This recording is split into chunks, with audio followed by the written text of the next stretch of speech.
सारा सलार के साथ शादी करने से मान जाएगी तो सलार घर जाकर अपने घर वालों को बताएगा कि मुझे साहिबा से शादी नहीं करनी बल्कि मुझे सितारा से शादी करनी है। तो उसकी माँ कहेगी कि तुम ये कैसे सोच सकते हो, मैं ऐसी लड़की के साथ तुम्हारी शादी नहीं कर सकती जो एक छोटे से मोहल्ले में रहती है और एक गरीब घराने की है।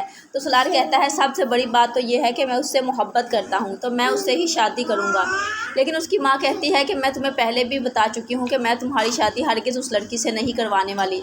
उसका बाप भी आ जाता है वहीं पर और वहाँ कहता है कि नहीं होगी तुम्हारी शादी, वहाँ पर तुम्हारी शादी तो साहिबा से ही होगी। तो सलार कहेगा अगर ऐसी बात है तो मैं खुद जाकर सितारा से शादी कर लूँगा क्योंकि मैं उससे वादा कर चुका हूँ। और सलार अपने घर वालों को अब साफ साफ कह देगा कि अगर आप लोगों ने मेरे साथ कोई भी ऐसी ज़बरदस्ती करने की कोशिश की और मेरी बात ना मानी तो मैं ये घर छोड़कर चला जाऊँगा। तो उसकी माँ कहेगी कि ऐसा क्या है उस लड़की में जो तुम अपना घर छोड़कर उसकी खातिर जा रहे हो और इसी यहाँ तक कि अपने माँ बाप को भी छोड़ने के लिए तैयार हो। तो सलार कहता है मैं पहले भी बता चुका हूँ कि मुझे उससे मोहब्बत है और उसकी खातिर मैं सब कुछ कर सकता हूँ जो आप लोग सोच भी नहीं सकते।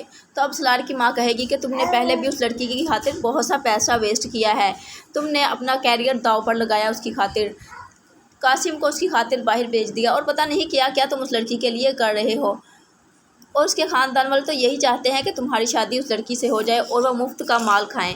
तो सलार कहता है बस मैं अब एक लफ्ज़ नहीं सुनूंगा उस लड़की के बारे में क्योंकि मैंने वो सब कुछ अपनी मर्ज़ी से किया था, उसने नहीं मुझे कहा था। मैं कासिम को मैंने खुद अपनी मर्ज़ी से भिजवाया था क्योंकि मैं उससे मोहब्बत करता था, इसलिए कि मैं नहीं चाहता था कि किसी और के साथ उसकी शादी हो, इसीलिए मैंने ये सब कुछ किया था।